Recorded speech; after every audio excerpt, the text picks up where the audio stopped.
Hello my loves, welcome back to Zeke's Lunchbox. Today we are going to chat about creative portfolios, artist portfolios, maker portfolios, and photographer portfolios. Anybody who is making or creating, this is the video for you. And we're gonna chat about the 5 essential things to include in your online portfolio. Shout out to our sponsor today, Wix, for sponsoring this video. If you guys are interested in making your own website at any point in the video, you're inspired and you wanna go make your own portfolio, head into the link down in the description box and in the comments below. Let's get into it. Okay. So you want to make a website, you have all this amazing work that you need to show off in a professional manner, but you're unsure of where to start, how to collate all of that work. And you're also wondering what is the point of having a website, especially if you have an Instagram or a Pinterest or just a social media presence in general. How does that differentiate from having a website? An online portfolio, in my opinion, just makes people look really professional. It shows that you have taken the time to collate your work and present it and put it out there. That's just a little element or a little test to show clients that you have put that step forward to being trustworthy. And I'm gonna keep referring to that word because that's really the name of the game when it comes to making an online portfolio. It's to show off how trustworthy you are to get that money to do work for a client. So that leads me to point number 1. Who is your website for? What is the purpose of your website?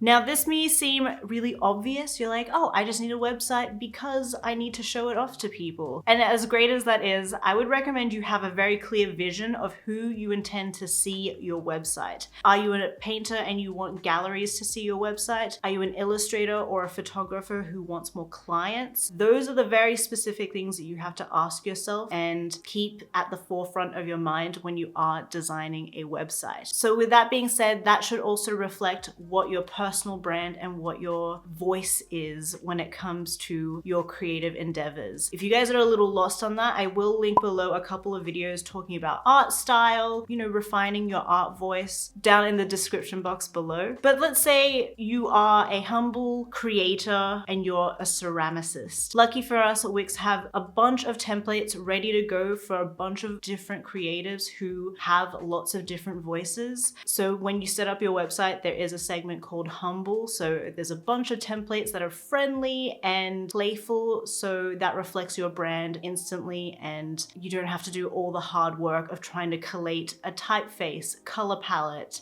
layout. Wix have done it all for you. Say you're a vivid photographer, have a bunch of curated templates that are just ready to go for whatever creative endeavor you have. Really, before you even make the website, you've got to plan and think about who the website is for, what is your voice, and how does your brand and your voice come about in visual language.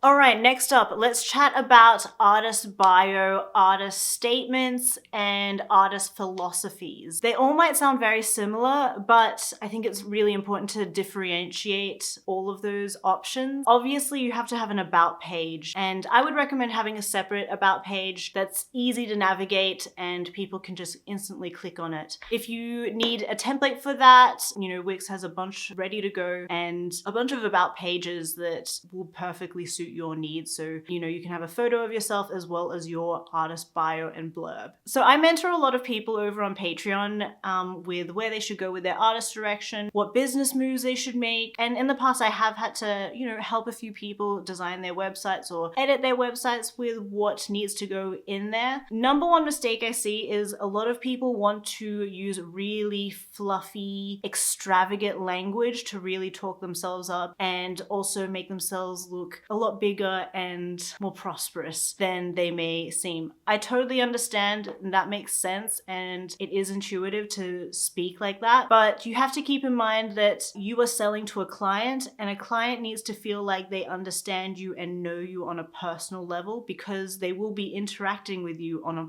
personal level. So I would try and avoid the fluffy language and save all of that for your artist philosophy. Your artist bio should be very factual, and I would would say maximum 5 lines. No one has time to read your whole thesis on who you are. You have to tell people who you are and what you do quickly and succinctly. So be factual and be friendly. So say who you are, what your name is. If you have an artist pseudonym, say that. Say where you're from, what you do, where you do it, how you do it, and mention a couple of key highlights that you've had in your artist career or creative career, or a couple of projects that you've been really inspired and happy to make. And then lastly, what you are currently working on. So really it should be maximum 5 lines, maximum like 50 words. Keep it short, keep it factual, keep it friendly. Now, a bonus that you can add is an artist philosophy. So this is the place where you can add all that exuberant language and sound a little bit more excited and inspiring about your work. An artist philosophy should really more talk about what you believe in, where your morals are, and how you want to approach your practice. I do feel like adding this artist philosophy will help galleries and clients really understand, you know, the soul of who you are and what you are going to be passionate about and if your morals align. All right, let's talk about the actual meat of your website, the work.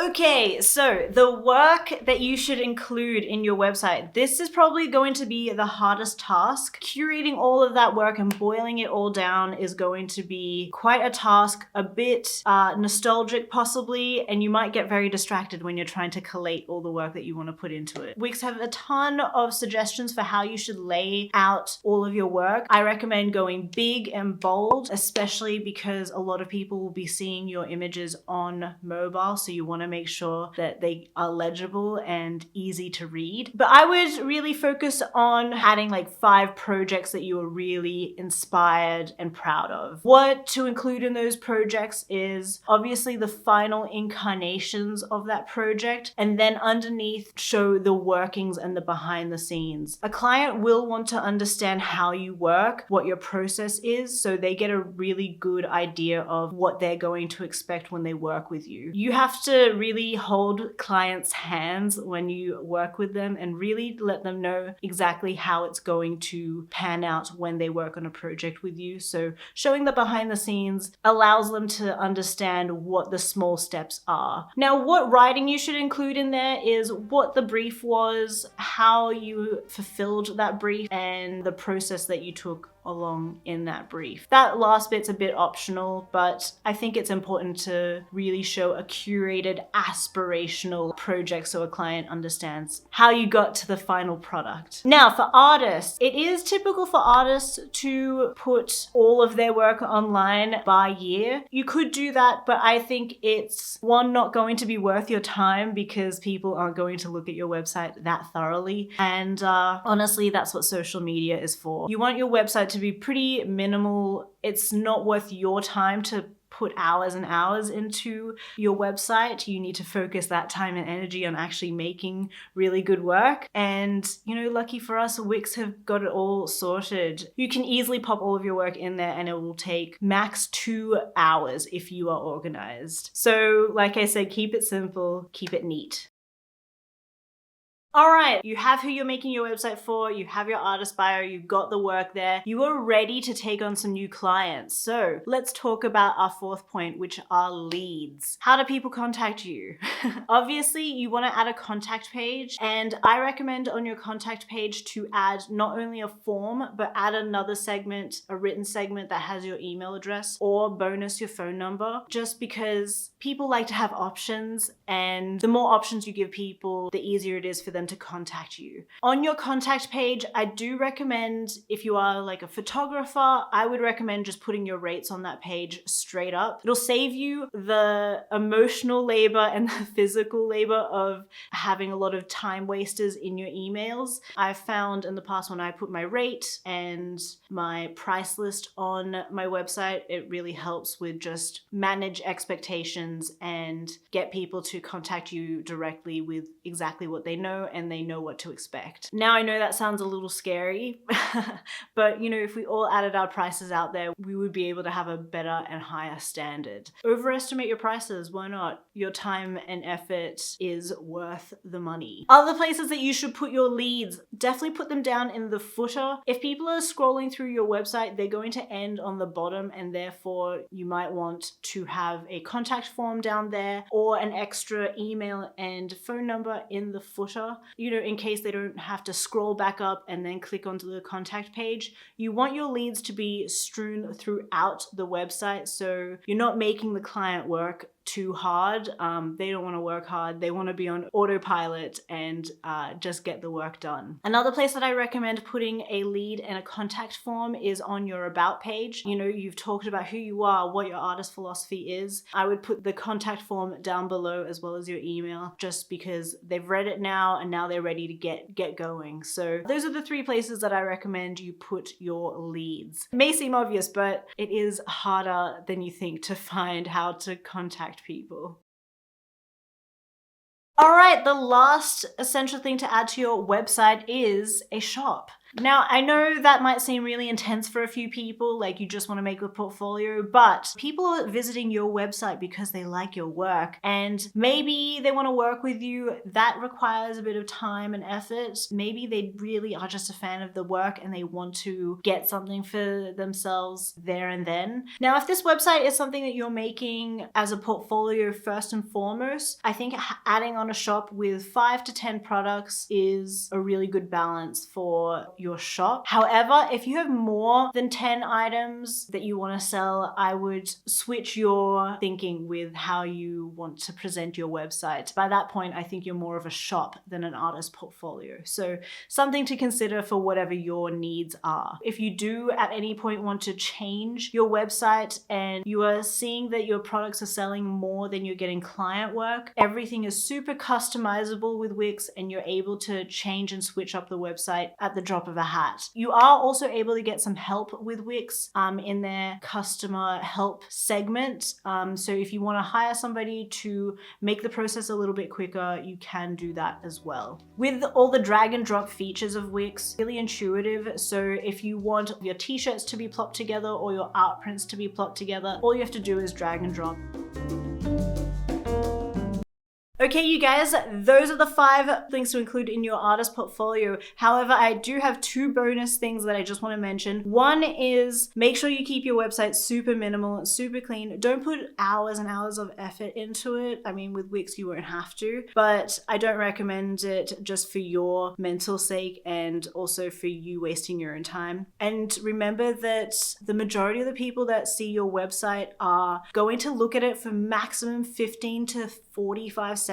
So you really need to get to the point and get to the pitch instantly. And also another thing, do not forget, a lot of people view your website, I would say the majority of people would view your website on mobile. So with Wix, you can go into mobile mode and preview what your website's going to look like on a mobile phone. So easy to read and easy to design, quick to navigate that way. All right, you guys. Happy designing. All right, you guys, we have reached the end of the video. Thank you so much for watching. Let me know what kind of website you guys are wanting to make. You obviously want to make a website since you clicked this video. I would love to hear what your creative endeavors are down below. So let me know what website you are making in the comments below. I would love to read, and also happy to help out if you guys have any other queries that you want to ask me down in the comments. Thank you to Wix for sponsoring this video. And if you guys are interested in making a website that's nice and clean, I do recommend using Wix. Okay, I will see you guys in the next video. Remember to like and subscribe. See you later. Bye.